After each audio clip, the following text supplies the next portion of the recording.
programa especial El mundo después de Edward Snowden. En realidad, el mundo después de revelaciones, donde se plantea el tema del espionaje, las escuchas. Y con José Nathanson vamos a tratar de analizar a través de informes e invitados qué significa esto más allá de la persona, la cuestión del espionaje a gobiernos, a líderes políticos y podríamos decir a cada uno de nosotros. Sí, a ciudadanos, básicamente a ciudadanos, porque vos sabés, Pedro, que hasta las revelaciones de Snowden, hasta que Snowden, que era, recordemos, un agente de la NSA, de la Agencia Nacional de Seguridad de Estados Unidos, hasta que Snowden obtiene esos documentos y decide filtrarlos, muchos sospechábamos, había rumores, había versiones, había algunas pruebas, algunos indicios de hasta dónde llegaba esa verdadera máquina de vigilancia, esa máquina de espiar que funciona, que opera a nivel global. A partir de Snowden tomamos verdadera conciencia del alcance total, del alcance global de esta máquina del espionaje.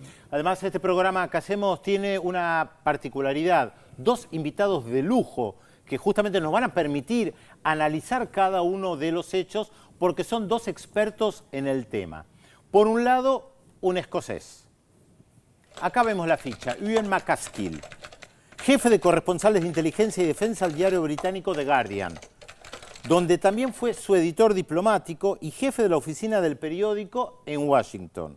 Junto con el columnista Glenn Greenwald y la documentalista Laura Poitras, entrevistó a Edward Snowden en Hong Kong en el año 2013 y coordinó el equipo editorial del diario The Guardian que publicó los documentos desclasificados del ex analista de la NSA. Ese mismo año recibió el premio George Polk justamente por este trabajo.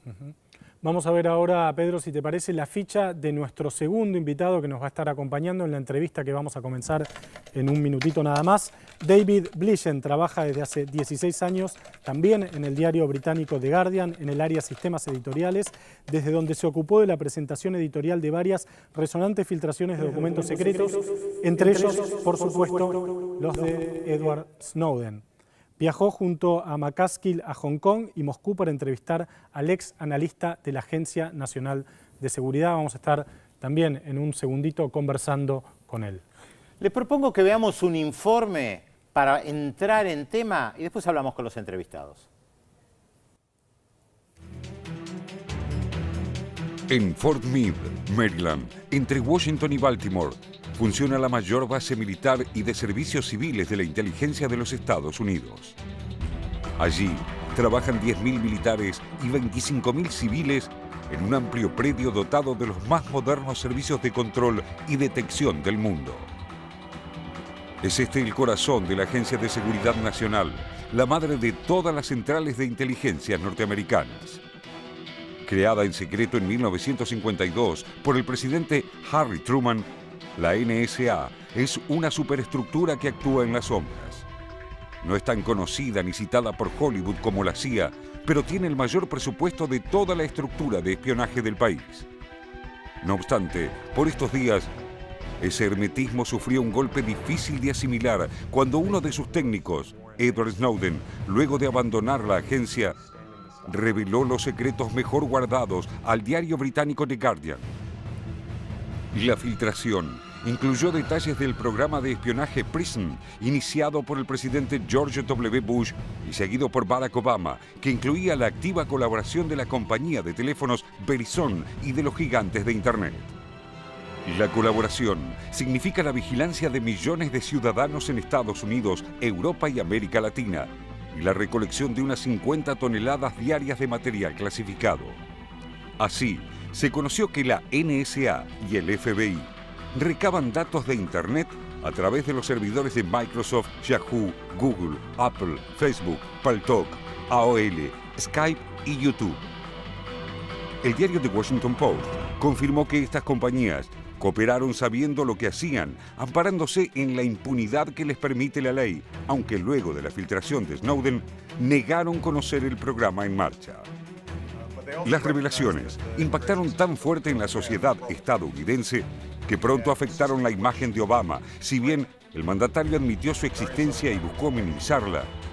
Según se sabe, el primer programa de espionaje a los ciudadanos se inició en 2006. Consistía en espiar todas las llamadas telefónicas que se efectúan a través de la compañía Verizon dentro de Estados Unidos y las que se hacían hacia el exterior. El PRISM fue puesto en marcha con posterioridad en 2008 y es más completo. Incluye la recolección y el seguimiento de todos los datos enviados por Internet, desde correos electrónicos, fotos, videos y chats, hasta redes sociales y tarjetas de crédito. El PRISM, aseguran, no se diferencia técnicamente de lo que hacen a diario las empresas con sus usuarios cuando obtienen hábitos de navegación y luego emplean la información para dar anuncios que están en sintonía con las preferencias del navegante. Esta técnica, conocida como data mining, es el alma del PRISM. Para entonces, el problema no era la obtención de enormes caudales de información, sino cómo evaluarla para darle utilidad. La solución vino de la propia Google y más tarde de Yahoo, que desarrollaron estructuras de datos y algoritmos para clasificar grandes volúmenes de información. Son las llamadas bases de datos NoSQL. La versión de Google se llama Bigtable y la de Yahoo, Hadoop. La agencia norteamericana desarrolló en base a esto la suya propia y la bautizó Acúmulo. El volumen capturado fue tal que obligó a la NSA a construir un inmenso centro de datos en Bluffdale, Utah, para almacenarla y analizarla. Otro tanto hizo el FBI, que desarrolló su propio programa al que bautizó con el nada poético nombre de Carnivore, el carnívoro, porque llega hasta el hueso de la información.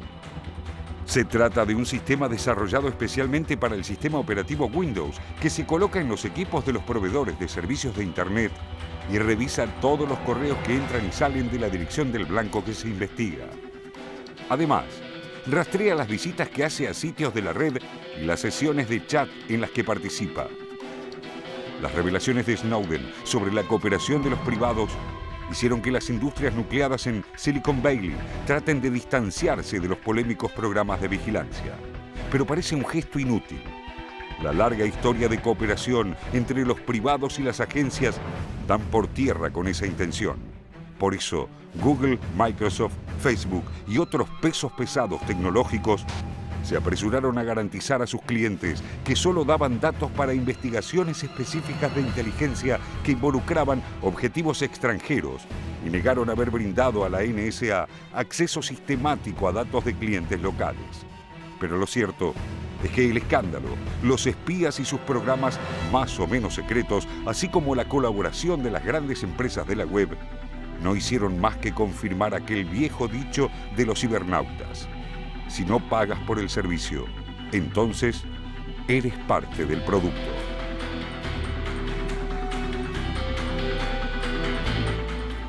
Le decíamos que estamos con dos invitados de lujo para poder analizar esto. Gracias, Ewan David, por estar con nosotros. A veces a nosotros mismos como periodistas nos cuesta entender la magnitud del problema. ¿Por qué es esto tan importante? Uno de los problemas con esto es que uno no puede ver la privacidad. Es algo invisible. La gente piensa que no es importante y se despreocupa. La importancia de las revelaciones de Snowden es que mostraron la escala de la vigilancia por parte de los gobiernos estadounidense y británico. Porque en los últimos 20 años, Internet les dio a los servicios de inteligencia británicos y estadounidenses poderes de un alcance inimaginable. George Orwell, en 1984, hablaba del Gran Hermano, pero nunca hubiera podido imaginar el tipo de mundo en el que la NSA, la Agencia Nacional de Seguridad, y su equivalente británico, el GCHQ, son capaces de investigar la vida de cualquier individuo. No hay país en el mundo en el que no puedan acceder a las telecomunicaciones, a los emails, a cualquier fragmento de datos de comunicaciones personales. Pueden tener un reporte del perfil de la mayoría de las personas en solo 5 minutos. Es un asunto fundamental del siglo XXI y no deberíamos ser complacientes con esto. Yo decía en la introducción que uno tenía alguna idea, alguna intuición acerca de la importancia de estos sistemas de espionaje global, pero que hasta las revelaciones de Snowden no teníamos una certeza total. Cuando usted se encontró con Snowden por primera vez en aquel hotel en Hong Kong, ¿le creyó la primera vez que lo entrevistó? ¿Tuvo alguna duda? ¿Cómo se fue construyendo esa relación y esas revelaciones? Cuando volamos a Hong Kong, ninguno de nosotros lo conocía. No sabíamos quién era un anónimo. No sabíamos si era realmente un agente de inteligencia o si era un loco o si era quizás una trampa de las agencias de inteligencia. Así que cuando vimos a Snowden, fue una sorpresa. Tenía 29 años y parecía alguien de 21. Y cuando empezó a contarnos la historia de su vida, que había ingresado en la NSA, que trabajó para la CIA en Ginebra, para la NSA en Japón, y cuando volvió a Estados Unidos, trabajó para la NSA en Hawái, nos sonó todo muy fantasioso. No parecía real. Y nos tomó cierto tiempo persuadirnos de que lo que estaba diciendo era cierto. Él había traído a Hong Kong una valija llena de documentos, porque sabía que iba a necesitar convencernos. En esa valija estaban su licencia de conducir, su carnet de seguridad social, su identificación de la CIA, y también trajo algunos documentos para que los pudiéramos revisar. Después de horas y horas de entrevistas, me contacté con el editor de The Guardian y le dije: me parece que esto va en serio. Habíamos acordado un código. Yo le dije que si me parecía que era cierto, iba a decirle que la Guinness era buena. Y si me parecía que no, le iba a decir la Guinness es mala. Y le dije que la Guinness estaba muy buena.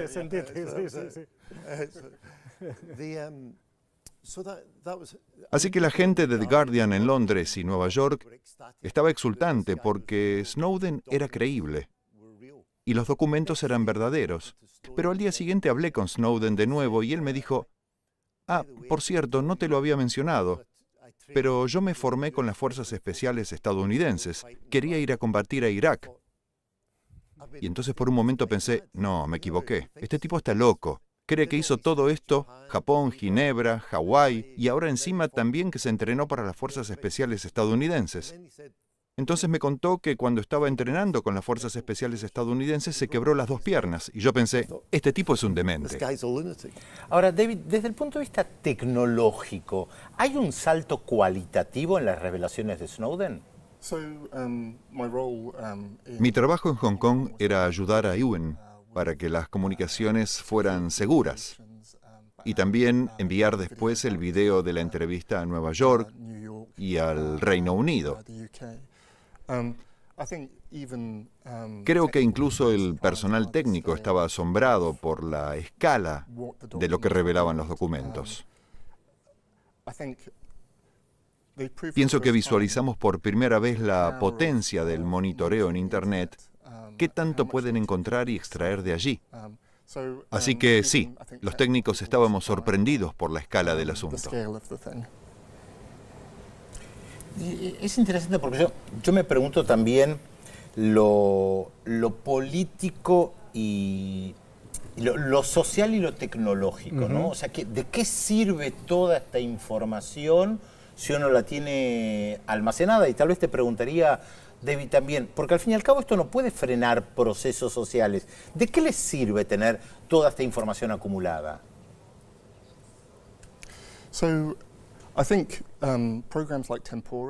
Pienso que programas como Tempora, un programa del GCHQ que uno podría imaginárselo como un TiVo para Internet y que permite grabar en tiempo real todo lo que pasa por los cables submarinos que van del Reino Unido a Norteamérica, por los cuales pasa una gran parte del tráfico de Internet, les permiten revisar hacia atrás en el tiempo y encontrar información que tiene más de un mes de antigüedad.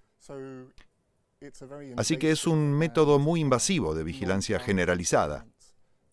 Ellos están grabando todo el tráfico de manera indiscriminada ante la posibilidad de que les pueda llegar a ser útil en un futuro.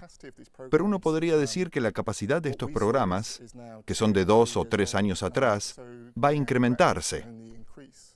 Es cada vez más fácil almacenar información y es posible imaginar que si uno registra lo que pasa en Internet de la manera que ellos lo hacen, esa capacidad también va a aumentar. Bien, si les parece, David, Ewan, vamos a compartir ahora un fragmento de una entrevista realizada a Edward Snowden en 2013 en Hong Kong.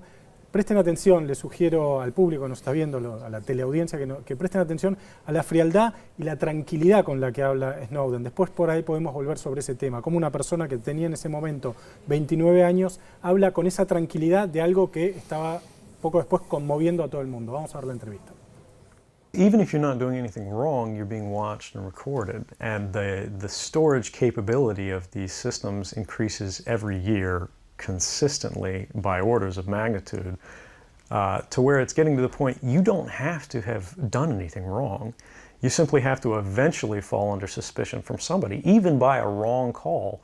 And then they can use the system to go back in time and scrutinize every decision you've ever made, every friend you've ever discussed something with. If I had just wanted to harm the US, you know, that you could shut down the surveillance system in an afternoon. But that's not my intention, and I think for anyone making that argument, they need to think, if they were in my position, and you know, you live a privileged life, you're living in Hawaii in paradise and making a ton of money, what would it take to make you leave everything behind? You can't come forward against the world's most powerful intelligence agencies and be completely free from risk, because they're such powerful adversaries that no one can meaningfully oppose them. If they want to get you, they'll get you in time. But at the same time, you have to make a determination about what it is that's important to you. I could be, you know, rendered by the CIA. I could have people come after me, or any of their third-party partners. You know, they work closely with a number of other nations. And that's a fear I'll live under for the rest of my life, however long that happens to be. Bien, ahí estaba Snowden comentando cómo era el sistema, cómo era su vida y cómo era el sistema también de interceptación de datos. Pedro, es la entrevista a la que vos te referiste al principio, una de las primeras entrevistas que se le realizaron a Snowden. Vos lo mencionabas en la apertura del programa, y por ahí la pregunta que le quería formular a Ewan es si en ese momento él se quedó sorprendido por esta tranquilidad, esta posibilidad casi técnica, ¿no? Esta forma casi técnica con la que Snowden estaba contando esta revelación que poco después estaría conmoviendo al mundo. Una de las cosas más sorprendentes de Edward Snowden en Hong Kong fue lo calmo y relajado que estaba. Con Glenn y Laura pasamos casi sin dormir por 10 días. Pero Snowden se iba a dormir a eso de las 21 o 22 y dormía de un tirón hasta la mañana siguiente. Estaba muy tranquilo. Y todo el tiempo decía en la entrevista que tenía miedo de que en cualquier momento la CIA tirara abajo la puerta y se lo llevara. Pero a pesar de eso, conservó la calma y dormía bien. El asunto principal para Snowden es que nunca había conocido a ningún periodista. No trataba con los medios porque su trabajo habitual era la inteligencia. Entonces lo más importante para él era lograr que esa información se conociera. Una vez que se encontró con nosotros en Hong Kong, empezó a relajarse porque pensó, si yo filtro estos documentos, si logro que estos periodistas den a conocer la historia, esto no se va a perder. Así que él estaba relajado. Pero Glenn, Laura y yo no podíamos relajarnos. Caminábamos por las paredes y, como dije, no dormimos por 10 días. David, ¿hay maneras de brindar toda esta información sin hablar con periodistas? ¿Hubiera podido elegir otro camino o eso hubiera pasado como una fantasía desorbitante? Me parece que lo que hizo Snowden fue increíblemente responsable. Le dio la información únicamente a los periodistas en lugar de diseminarla en Internet. Si uno lo compara con otros casos de filtraciones de documentos confidenciales, creo que es muy claro que Snowden seguía una agenda específica. Buscaba provocar un debate sobre la vigilancia masiva y no difundir documentos de forma indiscriminada. Así que fue muy responsable al entregar esos documentos a periodistas en los que confió. Vamos a un corte y seguimos conversando con ellos. Hay mucho más para hablar de estas redes de espionaje. Sí, vamos a hablar de periodismo, del alcance de estas redes de espionaje y del futuro de la privacidad también. Y además a los políticos que estaban investigando, porque la lista es larga, lo hemos emitido en más de una oportunidad acá en la televisión pública. Después del corte seguimos conversando con nuestros invitados.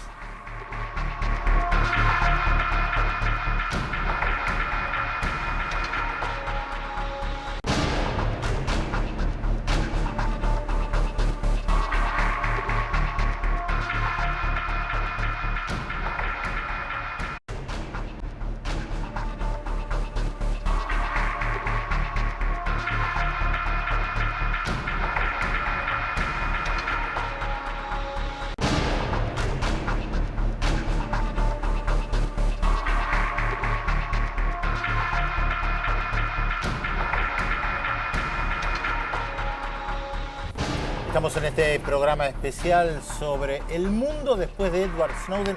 En realidad deberíamos decir, José, el mundo, el espionaje, las comunicaciones, que escuchan, a quién escuchan, políticos, presidentes, y esa frase impresionante que estábamos viendo. Sí, el lema oficioso de la NSA, ¿no? Sí. Ahí, en este sentido, me parece que le podemos formular a David una pregunta que creo que vale la pena indagar acerca de la infraestructura que se necesita para montar y para llevar adelante un sistema de espionaje y de vigilancia global de estas características. Si vemos programas como Tempora en el Reino Unido, se emplean cientos de sondas en los cables submarinos que están recopilando enormes cantidades de información. Empezaron en 2012, según creo, con un staff de 350 analistas del GCHQ y 200 de la NSA, solo para monitorear los datos de ese programa. El GCHQ emplea a 6.000 personas. Se trata de una operación enorme. Ahora, ¿cuánta gente se necesita para poder escuchar y monitorear todo esto? ¿O hay tecnología que permite en segundos descifrar todo lo que se está monitoreando? Pienso que es exactamente el tipo de sistema fuente en el que están trabajando, analizando los metadatos y el tráfico que recolectan y buscando nuevas maneras de poder filtrar esa información para encontrar la aguja en el pajar.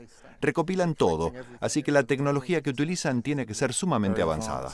Claro, porque el desafío tal vez no es tanto escuchar o obtener la información como clasificarla, procesarla y sacar de ahí algo que resulte útil. Claro, lo que él decía, la aguja en el pajar. Efectivamente, ¿cómo haces para encontrar eso que estás buscando en medio de esa tonelada de información? Ahora, ¿encontraron alguna información en esta aguja en el pajar? ¿Encontraron algo realmente interesante? Me refiero a ellos, por supuesto, ¿no? Esa es la pregunta central. El argumento de ellos es que tienen que recopilar todo y que únicamente teniendo todo, si se enfrentan a un ataque terrorista en Londres o en Buenos Aires, o si alguien es secuestrado, ellos dicen que una vez que tengan un sospechoso, quieren poder acceder a todas las comunicaciones, a todos los emails, a todos los datos de ese individuo para poder hacer la conexión de esa persona con otros individuos. Y parece en principio una premisa razonable si uno quiere mayor seguridad.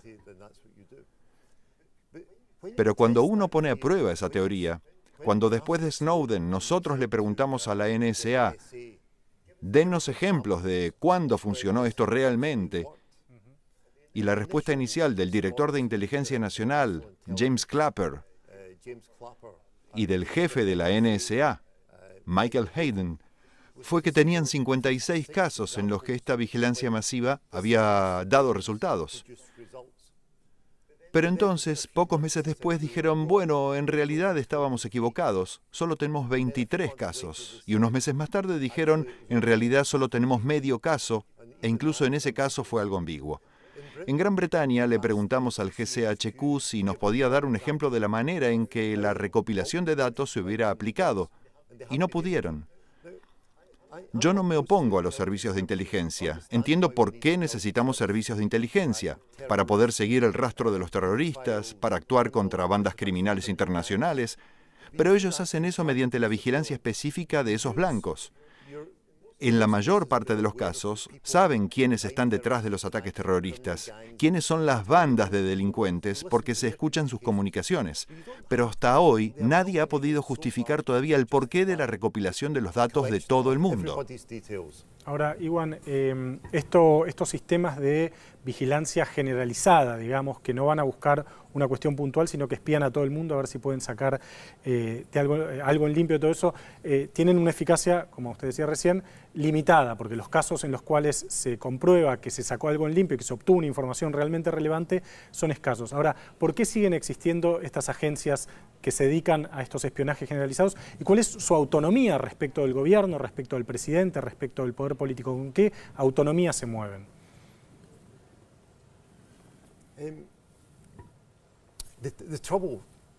El problema con los políticos es que ellos solo compran inteligencia.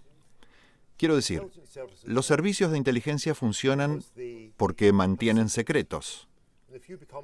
Pero si uno se convierte en político y de pronto está en el círculo íntimo y comienza a escuchar esos secretos, empieza a pensar que los servicios de inteligencia son algo especial. Y también es muy peligroso para un político confrontar con las agencias de inteligencia. Supongamos que explota una bomba en Londres o en Buenos Aires, y los servicios de inteligencia les dicen a los políticos, es tu culpa, porque no nos permitieron recolectar todo, porque comenzaron a hablar de libertades civiles y de privacidad.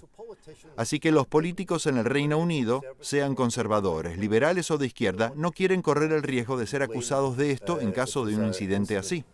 Bueno, justamente nosotros podemos ver el mapa que han trazado los servicios de inteligencia en esto que se llama los 5 ojos, que justamente está basado en diferentes lugares. Sí, que es una cooperación multinacional de agencias de inteligencia de diferentes países. Exactamente, que es exactamente lo que planteaba Iwan recién, y que ahí estamos viendo en el mapa. Estamos viendo el mapa, esta 5 ojos, esta agencia, esta articulación de agencias de espionaje de diferentes países que incluye los esfuerzos de Reino Unido, Estados Unidos, Canadá, Australia y Nueva Zelanda, que están unidas en este espionaje global y que además tienen bases o centros de operaciones en diferentes países del mundo. Estamos viendo, Pedro, por ejemplo, que hay centros de operaciones en Brasil, en Chipre, en Hungría, es decir, en países que no forman parte de esta red multinacional o transnacional, podríamos decir, de espionaje global. Ahora, estamos viendo en este mapa aquello que se conoce. David, ¿vos pensás que hay otras redes, tomando en cuenta tu conocimiento de informática y justamente estos temas desde lo técnico, pensás que hay muchas más redes que pueden existir que van más allá de las conocidas?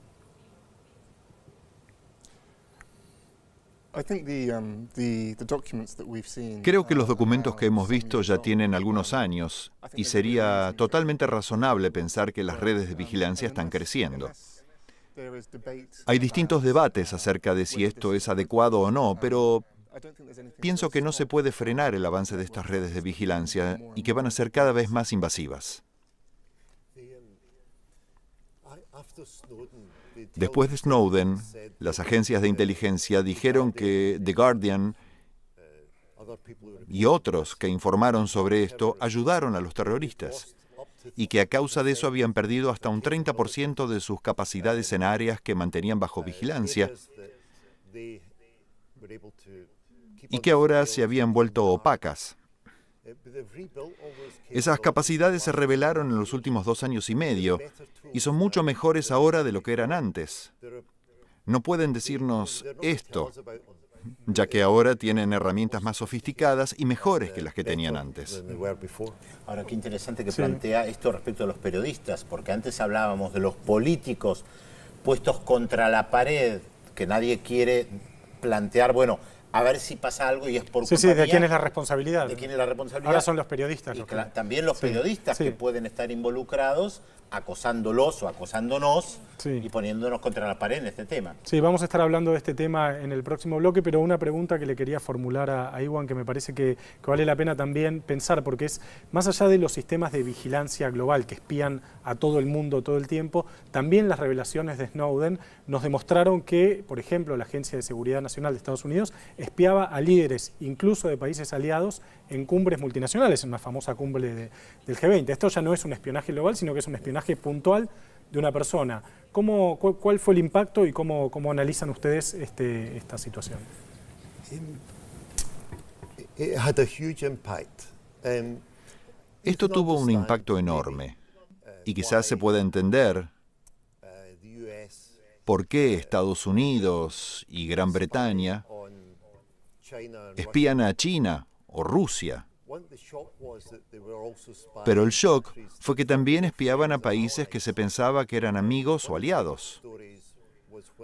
El mayor impacto fue cuando se enteraron que la NSA estaba espiando, hackeando el teléfono de la canciller alemana, Angela Merkel. Y hubo una indignación general en Alemania y de parte de Angela Merkel por el hecho de que quienes se pensaba que eran amigos la espiaran de esa forma. Y esto se aplica a otros miembros del G20. Hubo un escándalo en Brasil y la presidenta brasileña canceló su visita de Estado a la Casa Blanca. Hubo un escándalo en Australia, uno de los miembros de la red Five Eyes, porque se supo que le estaban hackeando el teléfono móvil al presidente de Indonesia, a su esposa, a su familia y a todo su círculo íntimo. Así que no hay fronteras para esto. Incluso la gente amiga está bajo vigilancia. Después de la pausa seguimos conversando acá con nuestros invitados. No apaguen los teléfonos, no se preocupen, ni los metan en el freezer para evitar que nadie los escuche, porque los siguen escuchando igual. Después de la pausa seguimos.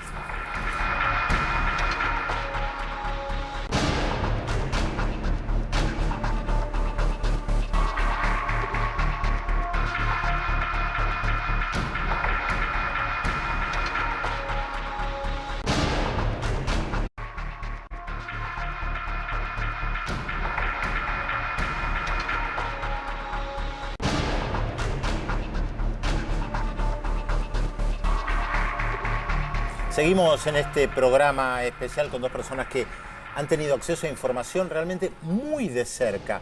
Y José, cuando uno accede a tanta información, yo recuerdo siempre a Ramonet, que dice que la nueva forma de censura, Ignacio Ramonet, plantea es la sobreabundancia de información. No que no te permiten leer o escuchar algo, sino que hay tanto que no podés leer. Claro, que no sabes por dónde empezar. Entonces la gran pregunta es acá, ¿por dónde se empieza? ¿Qué tema tomo para desclasificar y transmitírselo a los oyentes, a los televidentes o a los que leen un diario o una revista? Sí, cuando se encontró The Guardian con las revelaciones de Snowden, era como el sueño de cualquier periodista, porque era una fuente calificada que incluso estaba dispuesta a hacer público su nombre. No pidió Snowden permanecer en el anonimato y que había presentado y que había recopilado una cantidad infernal de información, eran literalmente toneladas de documentos.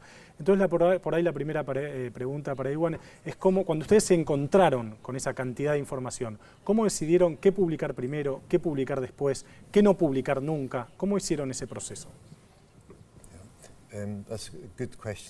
Es una buena pregunta. Se lo dije a Snowden al final de un largo día de entrevistas. Él estaba hablando de la NSA y le dije, ¿qué pasa con el gobierno británico, con el GCHQ? Y me dijo que su conducta era aún peor que la de la NSA. Entonces le pregunté si tenía evidencias de esto, pensando que a lo mejor iba a darme un par de documentos. Y me dijo, vení a verme mañana. Al día siguiente fui a verlo y me dio un pendrive con 60.000 documentos. Y algunos de los documentos tenían hasta 2.000 páginas de largo. Snowden y el editor de The Guardian, Alan Rusbridger, argumentaron que nosotros estábamos interesados en el debate constitucional sobre privacidad versus seguridad, privacidad versus vigilancia. Había muchísimos documentos sobre cuestiones operativas, espionaje a Rusia, a los talibán en Afganistán, o sobre eventos en Medio Oriente y en diversas partes del mundo. detalles operativos. Snowden didn't want us to report the Ni Snowden ni el editor de The Guardian querían reportar sobre detalles operacionales, así que publicamos menos del 1% de los documentos que tenemos. we have. Ahora, ¿cómo hacía Snowden para tener tanta información si nosotros estamos diciendo que en realidad se necesita una infraestructura gigantesca para acumular todo esto? Y ustedes nos cuentan que Snowden decía, vengan mañana y les daba 60.000 documentos. ¿Cómo hacía para tener tanto? Dentro de las cosas que ustedes nos pueden revelar, por supuesto. I don't know the answer to, No tengo una respuesta a eso, he had, pero él tenía un nivel de acceso muy elevado a los sistemas. and he worked at a variety, Había trabajado en muchos puestos diferentes, so, con lo cual claramente tenía acceso a muchos documentos. No sé cómo los llevó a Hong Kong, but when we were working pero cuando trabajamos en Londres con estos documentos, in London, one of the uno de los mayores desafíos que enfrentamos fue, con tanta cantidad de documentos, cómo encontrar algo. we used different types Usamos diferentes tipos de software para indexar los documentos y poder buscar así con mayor facilidad. quite often the Con mucha frecuencia los documentos que más información aportaban eran presentaciones de PowerPoint utilizadas por las diversas agencias para informarse entre sí acerca de los programas a su cargo, lo que también fue muy útil para los periodistas. Pero sobre cómo pudo acceder Snowden a todos estos documentos habría que preguntárselo a él. Ahora, desde el gobierno británico, cuando ustedes planteaban esto, hubo una ofensiva en contra del periodismo planteando que ustedes están violando la seguridad nacional, que ponen en peligro el país. ¿Cómo lograron manejar esto ustedes mismos? Porque al fin y al cabo, como periodistas, es también una cuestión ética, moral, que atraviesa lo que puede hacer Snowden. A los dos la pregunta, por supuesto. The British government, I was surprised by the A mí me reaction. sorprendió la reacción del gobierno británico. Edward Snowden era un estadounidense y la información venía de la NSA. Pero el gobierno británico se comportó mucho peor que el estadounidense. Amenazaron con cerrar The Guardian. Lanzaron una investigación penal sobre los periodistas de The Guardian que habían participado en esto para ver si habían infringido la ley. Y esta investigación continúa incluso hoy. Siempre amenazaron con emprender acciones legales.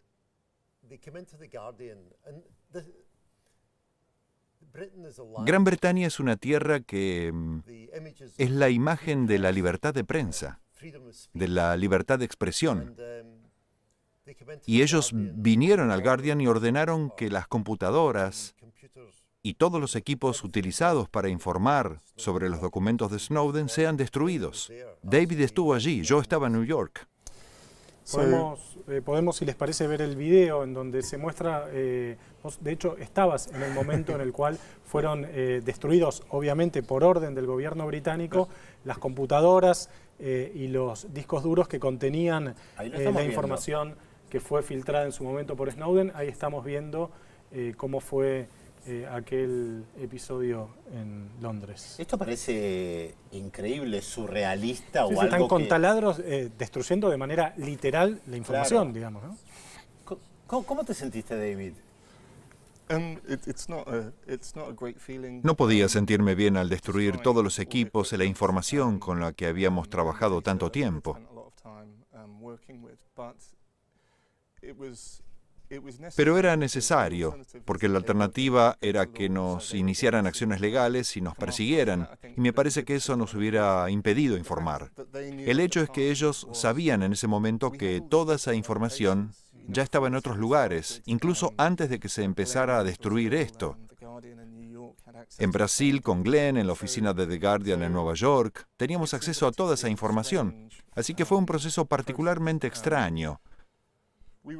Fuimos interrogados alrededor de 1 hora por el GCHQ sobre esto y quedó claro que lo que ellos querían era el acceso a todos los códigos de encriptado, a todo el hardware, y querían investigar de manera forense todo esto.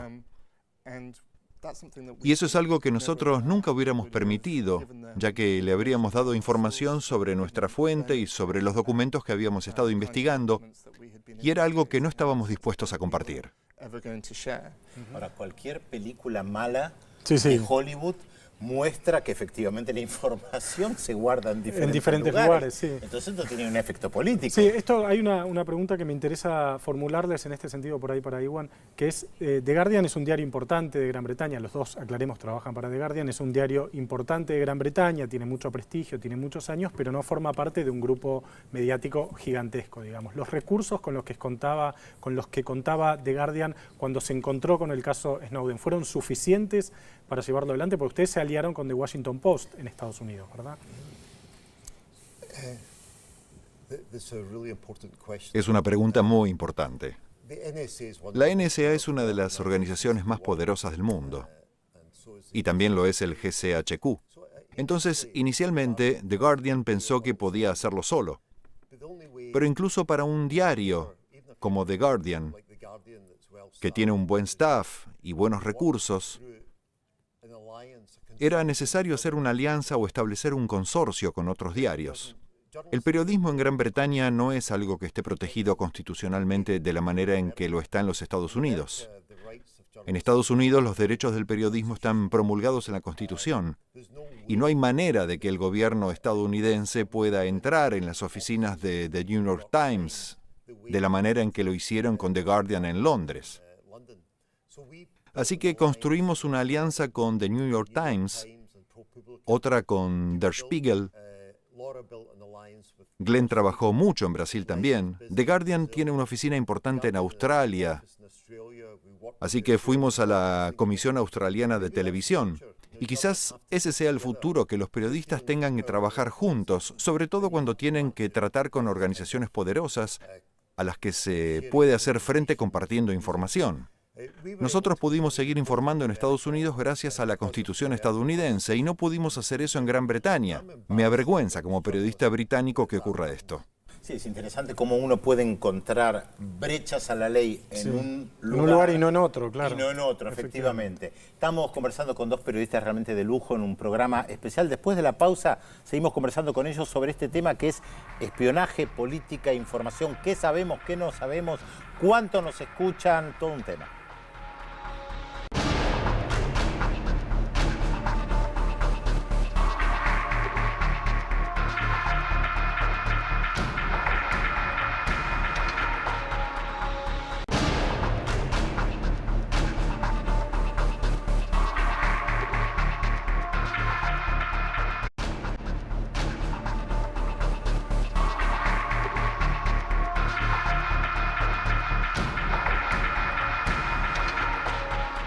Seguimos en este programa especial con dos colegas, dos entrevistas que saben mucho de tecnología, que saben mucho de información. Y creo que hay un tema, José, que todos nos planteamos hoy. ¿Cuál es el lugar de Google, Yahoo, Facebook, Twitter, Apple, Microsoft? Todas las grandes empresas que hoy tienen casi el monopolio de la información. Sí, y a las cuales, Pedro, uno les cede voluntariamente esa información, porque cuando uno se forma parte de Facebook, de Twitter, cuando uno busca algo en Google, lo está haciendo de manera voluntaria, ninguna empresa te obliga, es algo que son datos que uno aporta de manera voluntaria. Ahora, más allá de los gobiernos, seguramente mucha de la gente que nos está mirando ahora se preguntará, ¿y a mí qué me afecta usar Facebook, Google, que yo ponga mis fotos personales? ¿Qué efecto tiene esto? La gente vuelca muchísimos datos personales en Facebook, en Twitter, en cantidades realmente sorprendentes, y a los servicios de inteligencia les encanta eso.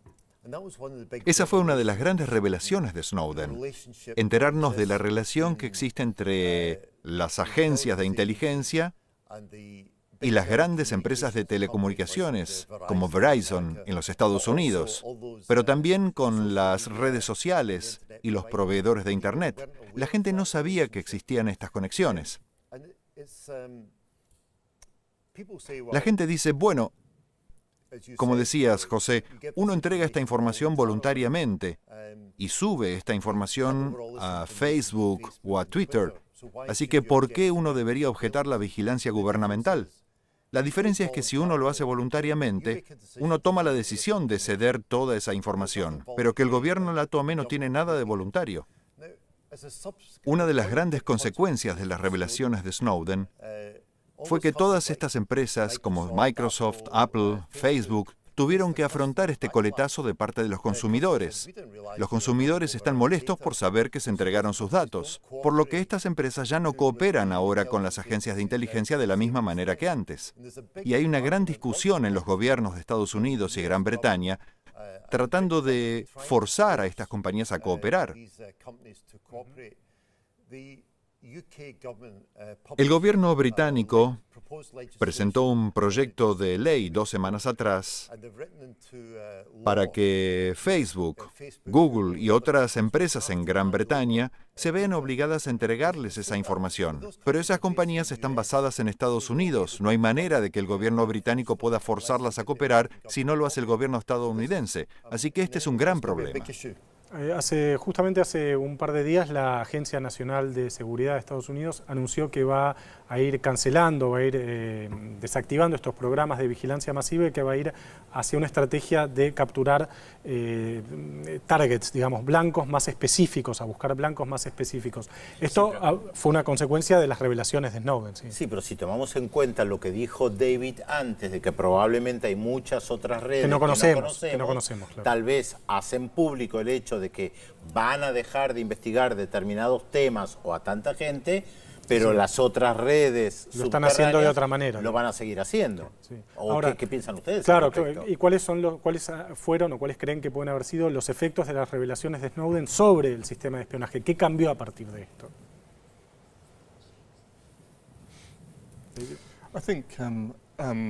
Me parece que más empresas están intentando implementar sistemas de encriptado. La idea es que puedan brindar servicios sin conocer los contenidos. Así es con iMessage de Apple, por ejemplo, que tiene un encriptado end-to-end. Y en teoría, Apple no puede saber de qué está hablando alguien cuando lo usa. Snowden mencionó una compañía, Spider Oak, que también tendría este tipo de sistema. Tiene un servicio similar al de Dropbox, pero no hay manera de que ellos sepan qué es lo que uno está almacenando o enviando. Y así debería ser en realidad. Uno puede brindar un servicio, pero no debería poder manejar o tener acceso a los datos de sus clientes. Me parece que sería saludable también para las compañías. Hace 20 años, cuando eras periodista, y alguien venía y te daba una información, podías mantener anónima tu fuente. Con los poderes que tenemos hoy, es casi imposible preservar el anonimato de las fuentes. Así que la única forma de trabajar es que los periodistas aprendan a emplear la encriptación y a manejar diferentes herramientas para proteger a sus fuentes. O volver a los métodos de hace 20 años atrás, como decías, o hace 30 años. Vamos a tener que empezar a aprender métodos de encriptación y esas cosas, ¿no? O escribir con la máquina de escribir. Sí, escribir a mano. Sí, ahí es interesante, esto, una pregunta por ahí ya que estamos en el tramo final del programa, es cómo puede hacer uno en tanto periodista, pero también en tanto ciudadano común, para defenderse de esta invasión a la privacidad que constituyen estos sistemas de espionaje masivo. ¿Cuáles son las tácticas que uno puede implementar para eso?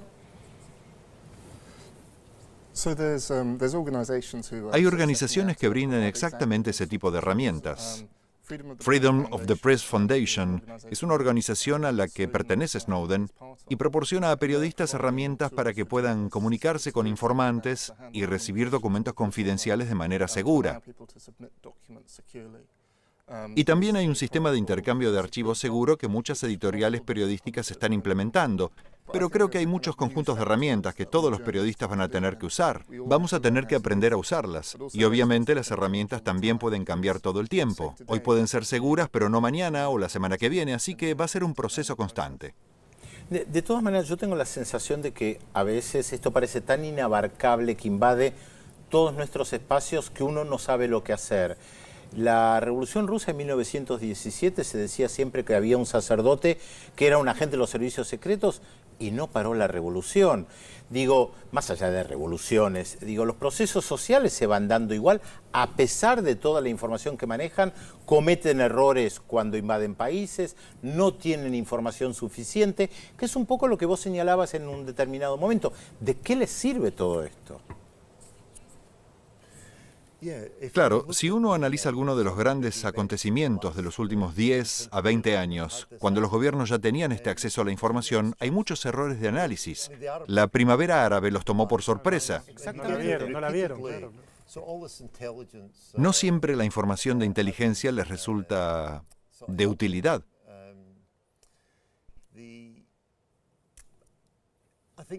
Creo que es obligación de los servicios de inteligencia explicar a la opinión pública por qué se necesita una vigilancia masiva, y no la han hecho todavía.